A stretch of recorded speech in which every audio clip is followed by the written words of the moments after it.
88 वजीर बनाने के हमारे पास पैसे हैं, उनकी शाह खर्चियों के लिए हमारे पास पैसे हैं, हमारे पास बैरूनी दौरों के लिए पैसे हैं, लेकिन पाकिस्तान की आइन की बुनियादी जरूरत पैसा पूरा करने के लिए पैसे नहीं है। और ये कितनी बड़ी बदनीयती है, आप घर बैठे ये समझ जाएंगे। 60 अरब रुपए एक आम इंसान को बताएं तो वो लगता है कि जी बहुत वाकई में बहुत बड़ी रकम मांग ली है। पहले 6 माह हर महीने जो है आदादो शुमार शाया होते हैं कि हुकूमती अखराजात कितने हुए हैं। पहले 6 माह में इस माली साल के यानी जुलाई से दिसंबर 2022 में वफाकी हुकूमत का 6,382 अरब रुपया खर्चा हुआ है, यानी हर महीने 1,000 अरब रुपए से ज्यादा खर्चा हो रहा है। 1,054 अरब रुपए ज्यादा खर्च किए, यानी शाह खर्चियों का कोई कंट्रोल नहीं है। एक शाहाना काबीना बनी हुई है। तो जनाब इम्पोर्टेड और आपके सब हमदर्दी रखने वालों, आईन पाकिस्तान जो है वो इंशाअल्लाह ताला अदालतें भी उनके साथ खड़ी हैं, हम भी खड़े हैं, पाकिस्तान की कौम खड़ी हुई है। इलेक्शन की तरफ मुल्क जा रहा है, इलेक्शन की तैयारी करो, इससे भागने का कोई रास्ता नहीं है। इसके जो कानूनी पहलू हैं उसके ऊपर तो अली जफर साहब आपको और रोशनी डाल देंगे, लेकिन मुख्तसर बात मैं ये करना चाहता हूँ कि ये तमाम कार्रवाई के अंदर एक चीज़ तो वाज़ेह हो गई कि इलेक्शन जो है वो 90 दिन के अंदर अंदर कराना लाजमी है। इसके ऊपर राय किसी की नहीं, कोई कानूनी उज़र नहीं पेश किया गया जिसमें यह कहा गया हो कि 90 दिन के अंदर इलेक्शन कराना जरूरी नहीं है। तो ये तो बात वाज़ेह होगी। सिर्फ जो है वो फैसला किसके ऊपर आ गया जी कि ऐलान कौन करेगा तारीख का। गवर्नर करेगा, इलेक्शन कमीशन ऑफ पाकिस्तान करेंगे, सदर पाकिस्तान करेंगे। अली जफर साहब ने तीनों की कानून में, आइन के अंदर और कानून के अंदर कहाँ कहाँ लिखा हुआ है उसका जिक्र कर दिया, आपको बता देंगे।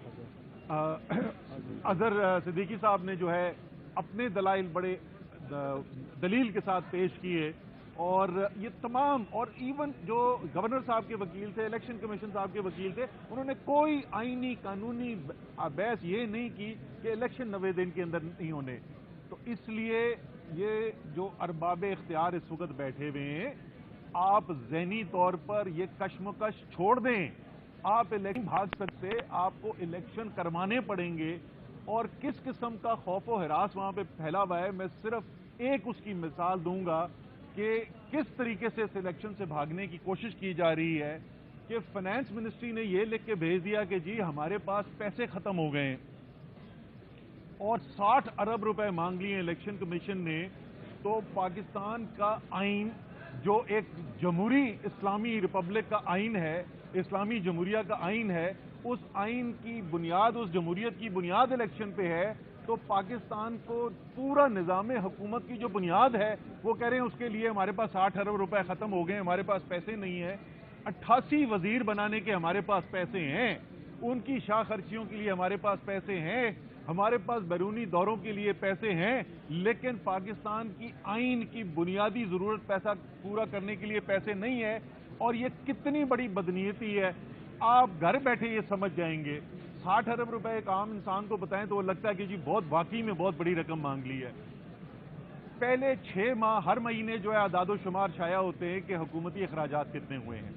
पहले 6 माह में इस माली साल के यानी जुलाई से दिसंबर 2022 में वफाकी हुकूमत का 6,382 अरब रुपया खर्चा हुआ है, यानी हर महीने 1,000 अरब रुपए से ज्यादा खर्चा हो रहा है। 60 अरब रुपए पूरे साल का जो वफाक का खर्चा है उसका 0.005% बनता है। 0.005%। आखिरी बात इसके अंदर उन्होंने कहा जी IMF का बड़ा जोर है, और बड़ी जी वो कह रहे हैं बजट के ऊपर कंट्रोल है। तो वाकई मैं सोचने लग गया कि मैंने कहा शायद कोई बड़ी को कंट्रोल कर रहे हो। तो आदादो शुमार जब निकाल के देखे तो पता चला कि इस साल के, इस माली साल के पहले 6 माह से में बनिस्बत इमरान खान का जो 6 माह थे जुलाई से दिसंबर 2021 जो अरसा था, उसमें 1,054 अरब रुपए ज्यादा खर्च किए इस इंपोर्टेड गवर्नमेंट ने। 1,054 अरब रुपए ज्यादा खर्च किए, यानी शाह खर्चियों का कोई कंट्रोल नहीं है। एक शाहाना काबीना बनी हुई है। तो जनाब इम्पोर्टेड और आपके सब हमदर्दी रखने वालों, आईन पाकिस्तान जो है वो इंशाअल्लाह ताला अदालतें भी उनके साथ खड़ी हैं, हम भी खड़े हैं, पाकिस्तान की कौम खड़ी हुई है। इलेक्शन की तरफ मुल्क जा रहा है, इलेक्शन की तैयारी करो, इससे भागने का कोई रास्ता नहीं है।